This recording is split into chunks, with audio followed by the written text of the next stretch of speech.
ಬಿಹಾರ್ಗೆ 2 ಸತಿ ಹೋಗಿದ್ದೀರಲ್ಲ, ಅಲ್ಲಿಯ ಪರಿಸ್ಥಿತಿ ಹೇಗಿದೆ? ಬಿಹಾರ್ ಎಲೆಕ್ಷನ್ ನಾವು ಈ ಸಾರಿ ಗೆಲ್ತೀವಿ. ಇಂಡಿಯಾ ಬ್ಲ್ಯಾಕು ಈ ಸಾರಿ ಜನ ಬದಲಾವಣೆ ಬಯಸ್ತಾ ಇದ್ದಾರೆ. ಬದಲಾವಣೆ ಆಗುತ್ತೆ ಅಂತ ನಾನು ನಂಬ್ಕೊಂಡಿದ್ದೀನಿ. ಜನರು ಕೂಡ ರಾಹುಲ್ ಗಾಂಧಿಯವರು ಪಾದಯಾತ್ರೆ ಮಾಡಿದ್ರಲ್ಲ, ಒಳ್ಳೆ ರೆಸ್ಪಾನ್ಸ್ ಇತ್ತು, ಓವರ್ವೆಲ್ಮಿಂಗ್ ರೆಸ್ಪಾನ್ಸ್. ಅದರಿಂದ ಬಿಹಾರ್ನಲ್ಲಿ ಗೆಲ್ಬೋದು ಅಂತೇಳಿ ಈ ಸರ್ ಅಂದ್ಕೊಂಡಿದ್ದೀವಿ.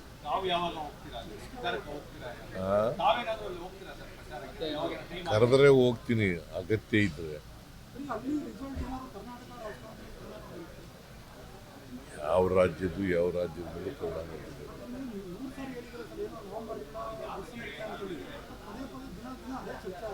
ಏನು ಅದೇ ನವೆಂಬರ್ ಕ್ರಾಂತಿ ಬಗ್ಗೆ ಪದೇ ಪದೇ ಚರ್ಚೆ ಆಗ್ತಾ ಇದೆ. ಇಲ್ಲಿ ಕ್ರಾಂತಿ ಇಲ್ರಿ. ಕ್ರಾಂತಿ ಅಂದ್ರೆ ಏನು? What do you mean by kranti? ಅವರ ಪ್ರಕಾರವಾಗಿ ರೆವಲ್ಯೂಷನ್ ಅಲ್ವಾ? ರೆವಲ್ಯೂಷನ್ ಆಗುತ್ತಾ? ಕ್ರಾಂತಿ ಅಂದ್ರೆ ಏನಪ್ಪ? ಬದಲಾವಣೆ ಕ್ರಾಂತಿ ಅಲ್ಲ ನೋಡ್ರಿ.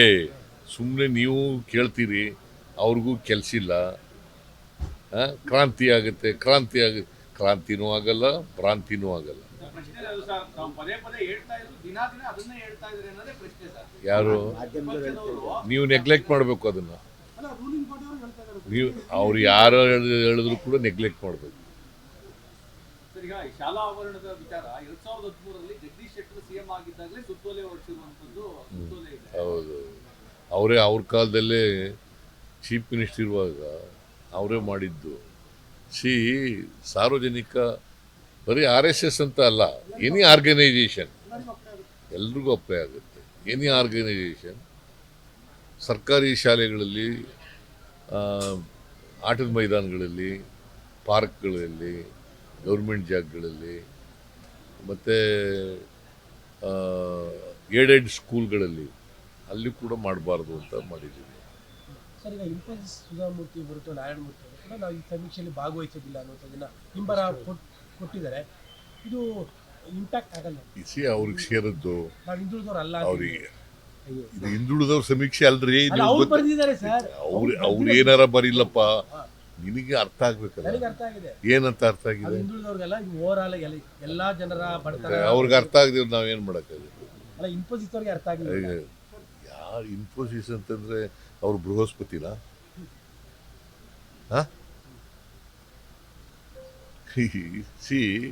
ನಾವು 20 ಸಾರಿ ಹೇಳಿದ್ದೀವಿ, ಇದು ಹಿಂದುಳಿದವರು ಸಮೀಕ್ಷೆ ಅಲ್ಲ. ಗೊತ್ತಾಯ್ತಾ? ಇದು ಇಡೀ ಪಾಪ್ಯುಲೇಷನ್ ಸಮೀಕ್ಷೆ. ಹಾಗಾದ್ರೆ ನಾವು ಶಕ್ತಿ ಯೋಜನೆ ಮಾಡಿದ್ದೀವಿ. ಮೇಲ್ಜಾತಿಯವರು ಹೋಗಲು, ಬಡವರು ಹೋಗಲ್ವಾ? ಗೃಹಲಕ್ಷ್ಮಿ ಮಾಡಿದ್ದೀವಿ, ಮೇಲ್ಜಾತಿಯವರು ಹೋಗಲ್ವಾ?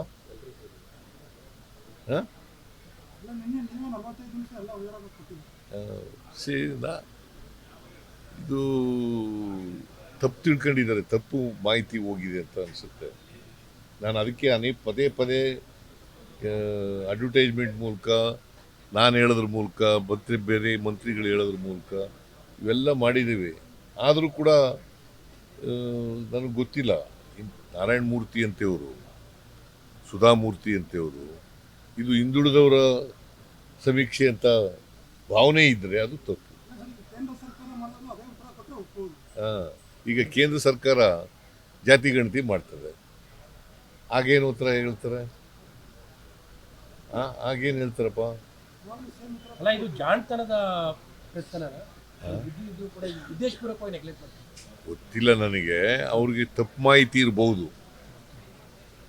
ಇದು ಹಿಂದುಳಿದವರ, I am making it very very clear. ಇದು ಎಲ್ಲ ಜನರ, ಯಾವುದೇ ಜಾತಿಗೆ ಸೇರಿರಲಿ, ಯಾವುದೇ ಧರ್ಮಕ್ಕೆ ಸೇರಿರಲಿ, 7 ಕೋಟಿ ಜನಸಂಖ್ಯೆ ಇದೆ ಕರ್ನಾಟಕದಲ್ಲಿ. 7 ಕೋಟಿ ಜನರ ಸಾಮಾಜಿಕ, ಶೈಕ್ಷಣಿಕ, ಆರ್ಥಿಕ ಸಮೀಕ್ಷೆ. ಸರ್, ಈಗ ಕೆಲವೊಂದು IT ಕಂಪನಿಗಳು ಆಂಧ್ರದ ಪಾಲಾಗಿದೆ. ಹಾಗಾಗಿ ಆಂಧ್ರದ IT ಮಿನಿಸ್ಟ್ರು ಟ್ವೀಟ್ ಮಾಡ್ತಾ ಇದ್ದಾರೆ, ನಮ್ಮ ಕಾರವನ್ನು ತಡ್ಕೊಳಕ್ ಆಗ್ತಾ ಇಲ್ಲ ಕರ್ನಾಟಕಕ್ಕೆ. ಈಗ ನೋಡಿ, ಇನ್ವೆಸ್ಟ್ ಮಾಡೋರು ಎಲ್ಲಿ ಬೇಕೋ ಅಲ್ಲಿ ಮಾಡ್ತಾರೆ. ಈಗ ಕರ್ನಾಟಕದಲ್ಲಿ ಇನ್ವೆಸ್ಟ್ ಮಾಡಿರೋರು ಹಾಗಾದರೆ ಇನ್ಫ್ರಾಸ್ಟ್ರಕ್ಚರ್ ಇಲ್ಲ ಅಂತ ಮಾಡಿದಾರ ಅಲ್ಲೂ ಮಾಡ್ತಾರೆ ಇಲ್ಲೂ ಮಾಡ್ತಾರೆ, ಎಲ್ಲ ರಾಜ್ಯಗಳಲ್ಲೂ ಕೂಡ ಮಾಡ್ತಾರೆ. ಇನ್ವೆಸ್ಟ್ಮೆಂಟು ಈಗ ಎಂಥದ್ದು ನಮ್ಮ ಐಫೋನ್ ತಯಾರು ಮಾಡೋದು ಕರ್ನಾಟಕದಲ್ಲಿ ಮಾಡಿದಾರಲ್ಲ, ಅಲ್ಲಿ ಮಾಡಿಲ್ಲ ಯಾಕೆ ಅಂತಂದ್ರೆ ಅವ್ರು ಎಲ್ಲಿ ಬೇಕೋ ಅಲ್ಲಿ ಮಾಡ್ತಾರೆ. ಅವರು ಟ್ವಿಟರ್ ಅಲ್ಲಿ ಕರ್ನಾಟಕವನ್ನು ಬಹಳ ಕೀಳಾಗಿ ಪ್ರತಿಬಿಂಬಿಸೋ ಕೆಲಸ ಮಾಡ್ತಾ ಇದ್ದಾರೆ. ನಿಮಗೆ ಸಾಮರ್ಥ್ಯನೇ ಇಲ್ಲ, ಕಾರಂಗುರಿ ಜಾಸ್ತಿ ಎಲ್ಲ ಮಾಧ್ಯಮದವ್ರ ಸೃಷ್ಟಿ ಅದು. ಅಲ್ಲ ಅವ್ರು ಟ್ವಿಟರ್ ಮಾಡಿದ್ದಾರೆ. ಯಾವ ಟ್ವಿಟರ್ ಅವರು ಬೇಕು ಅಂತ ಮಾಡ್ತಾ ಇದ್ದಾರೆ, ಅದಕ್ಕೆ ನೀವು ಉಪಕಾರ ಆಗ್ತಾ ಇದ್ದೀರಿ. ನೀವು ಅಂದ್ರೆ ಮಾಧ್ಯಮದವರ ನೀನಂತ ನೀನ್ ಯಾಕೆ ಕುಂಬಳಕಾಯಿನ ಕಳ್ಳ ಅಂದ್ರೆ ಎಲ್ಲಿ ಯಾಕೆ ಮುಟ್ಕತಿ ನೀನು? ಕುಂಬಳಕಾಯಿನ ಕಳ್ಳ ಅಂದ್ರೆ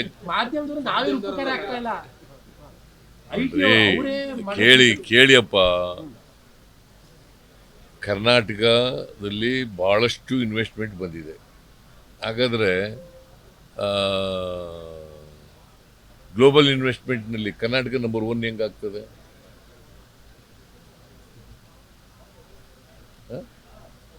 ಗ್ಲೋಬಲ್ ಇನ್ವೆಸ್ಟ್ಮೆಂಟ್ನಲ್ಲಿ Karnataka stands number 1 in the country, ಹೆಂಗಾಗ್ತದೆ?